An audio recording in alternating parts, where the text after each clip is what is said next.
Oi pessoal, tudo bem? Eu sou a Prof. Samira e eu vim aqui hoje apresentar para vocês o meu projeto Deixa que eu te conto.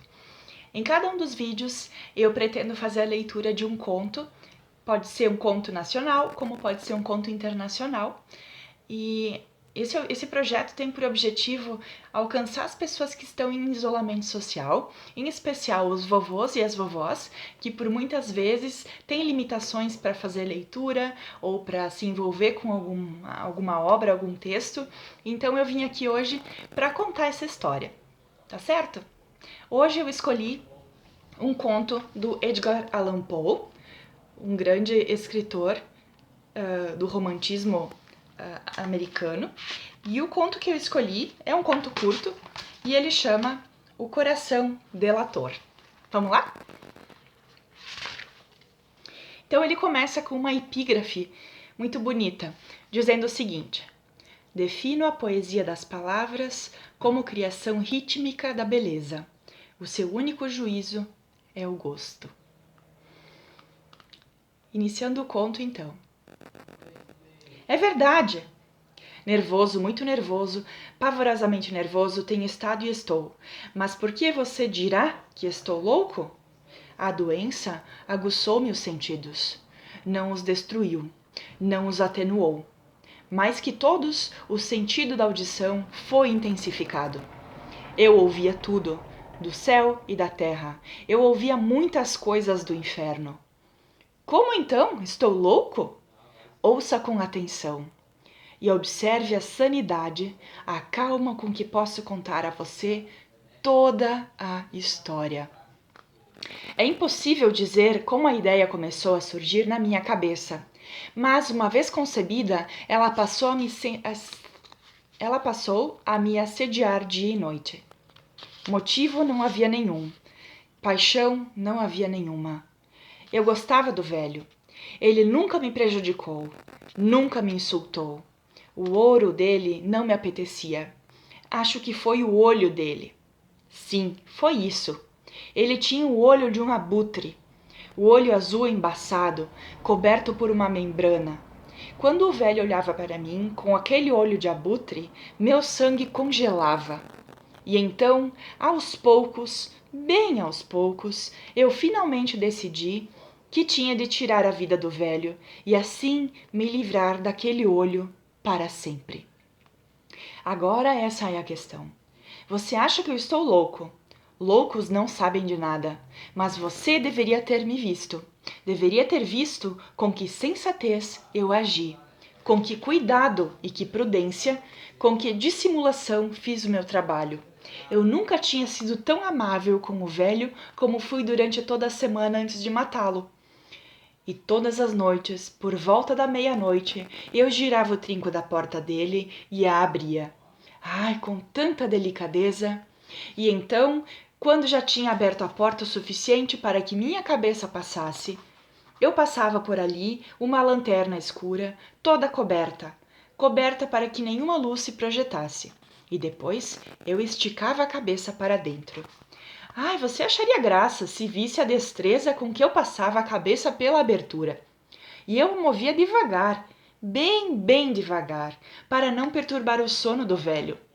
Levava 1 hora para passar a cabeça toda pela abertura, até que pudesse vê-lo enquanto ele estava deitado em sua cama. Ai, será que um louco seria assim tão esperto? E então, quando a minha cabeça já estava toda dentro do quarto, eu descobria a lanterna com cuidado. Ai, com muito cuidado. Com cuidado porque as dobradiças rangiam.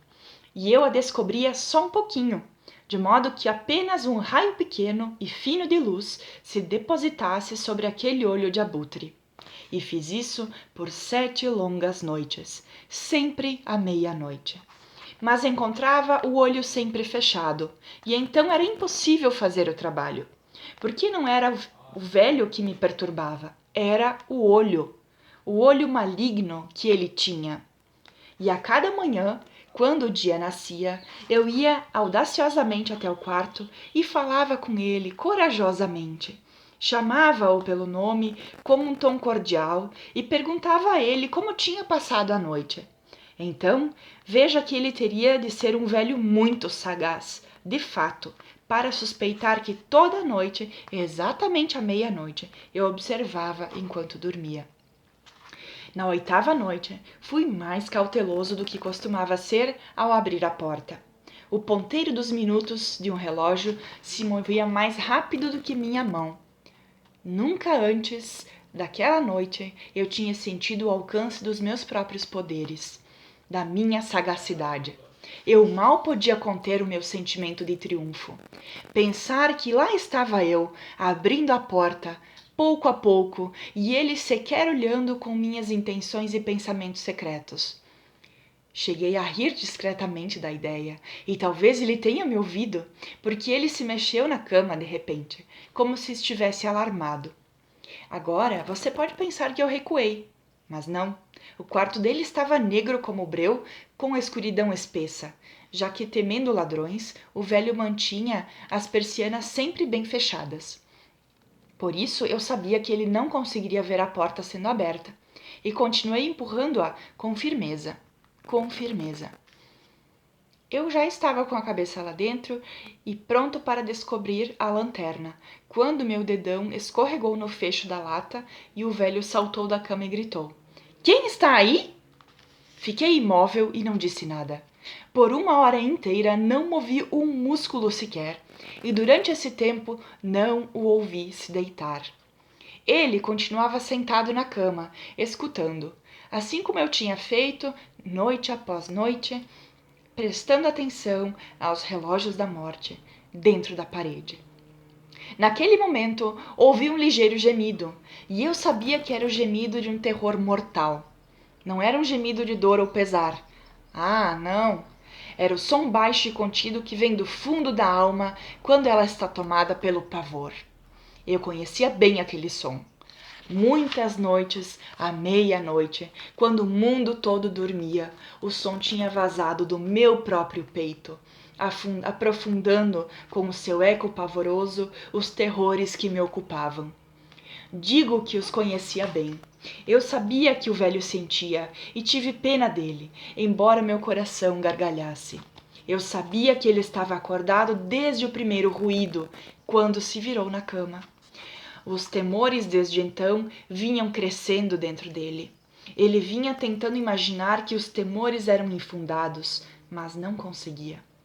Ele vinha dizendo a si mesmo: é só o vento na chaminé, é só um camundongo andando pelo chão, ou é apenas um grilo que cri-crilou por um instante. Sim, ele vinha tentando se confortar com essas suposições, mas percebeu que era tudo em vão. Tudo em vão, porque a morte, ao abordá-lo, o perseguiu com uma sombra negra e envolveu com ela a vítima. E foi a influência tétrica da sombra indistinguível que ele fez com que sentisse, embora nada visse ou ouvisse, sentisse a presença da minha cabeça dentro do quarto.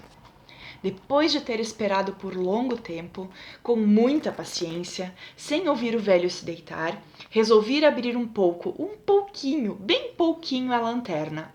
Então a abri. Você não pode imaginar a forma furtiva, até que um único raio, fraco como a teia da aranha, escapou pela fenda e foi inteiro de encontro ao olho do abutre. Ele estava aberto, bem aberto.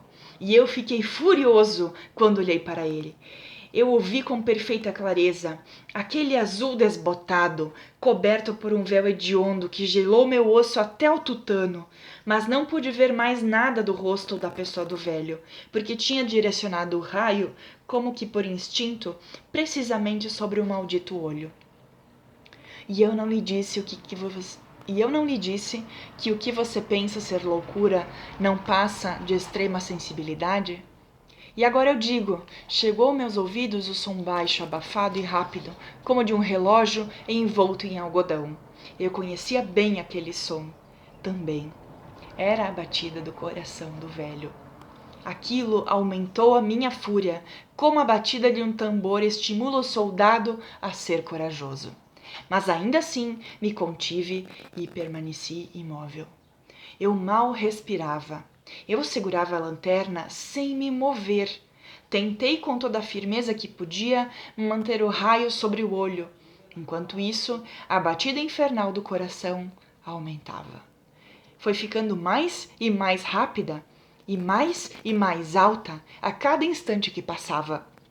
O terror do velho deve ter sido extremo. Ficava mais ruidosa, eu digo, mais barulhenta a cada instante. Você me entende bem? Eu disse a você que sou nervoso, então sou mesmo. E agora, a hora morta da noite, eu, em meio ao silêncio daquela casa velha, um barulho tão estranho quanto esse me levou a um terror incontrolável. Ainda assim, por mais alguns minutos me contive e fiquei imóvel, mas as batidas só cresciam e cresciam. Eu pensei que o coração fosse explodir, e então uma nova inquietação tomou conta de mim. O som seria ouvido por um vizinho. A hora do velho havia chegado. Com um berro, escancarei a lanterna e pulei para dentro do quarto. Ele gritou uma vez. Só uma vez. Em um instante, eu o arrastei para o chão e virei sobre ele a cama pesada. Então, eu sorri contente por saber que o trabalho estava feito até ali. Mas por vários minutos, o coração continuou a bater com um som abafado. Aquilo, contudo, não me irritou. Ele não seria ouvido através da parede. Depois de algum tempo, cessou. O velho estava morto. Retirei a cama e examinei o cadáver. Sim, ele estava morto. Definitivamente morto. Coloquei a mão sobre o coração dele e a mantive lá por vários minutos. Não havia pulsação. Ele estava definitivamente morto. O olho dele não mais me perturbaria. Se você ainda acha que sou louco, não pensará assim quando eu descrever as sábias precauções que tomei para ocultar o corpo. A noite já se aproximava do fim e eu trabalhava rapidamente, mas em silêncio. Primeiro, desmembrei o corpo. Decepei a cabeça e os braços e as pernas. Depois, retirei 3 tábuas do piso do quarto e depositei tudo entre os barrotes. Então, recoloquei as tábuas com tanta astúcia, com tanta destreza, que nenhum olho humano, nem mesmo o dele, poderia ter detectado algo de errado. Não havia nada para lavar. Nenhuma mancha de qualquer tipo, nem um pingo de sangue. Eu tinha sido muito cuidadoso com aquilo. Uma banheira tinha recolhido tudo. Ha. Quando cheguei ao fim do trabalho, eram 4 horas da manhã, ainda escuro como a meia-noite. No instante em que o sino badalava as horas, veio uma batida na porta da rua. Desci para abrir a porta com o coração leve, pois o que tinha eu agora a temer? Entraram 3 homens que se apresentaram com a cortesia perfeita, como oficiais da polícia. Um grito tinha sido ouvido por um vizinho durante a noite. A suspeita de crime foi levantada. A informação tinha sido registrada na delegacia de polícia e eles, os oficiais, tinham sido designados para vasculhar o local. Eu sorri, pois o que tinha eu a temer? Convidei os cavalheiros a entrar. O grito, eu disse a eles, tinha sido meu. Em um sonho, o velho que eu mencionei estava ausente no campo. Conduzi os visitantes pela casa toda. Convidei-os a procurar bem. Eu os guiei depois de algum tempo até o quarto dele. Mostrei a eles os tesouros do velho, seguros e intactos. No entusiasmo de minha confiança, trouxe cadeiras para o quarto e desejei que eles ficassem ali para descansar de suas fadigas, enquanto eu mesmo, na audácia selvagem de meu trunfo perfeito, coloquei minha cadeira sobre o exato lugar abaixo do qual repousava o cadáver da vítima. Os oficiais estavam satisfeitos. Minhas maneiras os tinham convencido. Eu estava notoriamente à vontade. Eles se sentaram e, enquanto eu respondia animadamente, eles conversavam sobre coisas corriqueiras. Mas pouco depois, eu me senti empalidecer e desejei que eles se fossem. Minha cabeça doía e imaginei um zumbido em meus ouvidos, mas eles continuaram sentados e conversando. O zumbido se tornou mais distinto. Ele continuou e se tornou mais claro.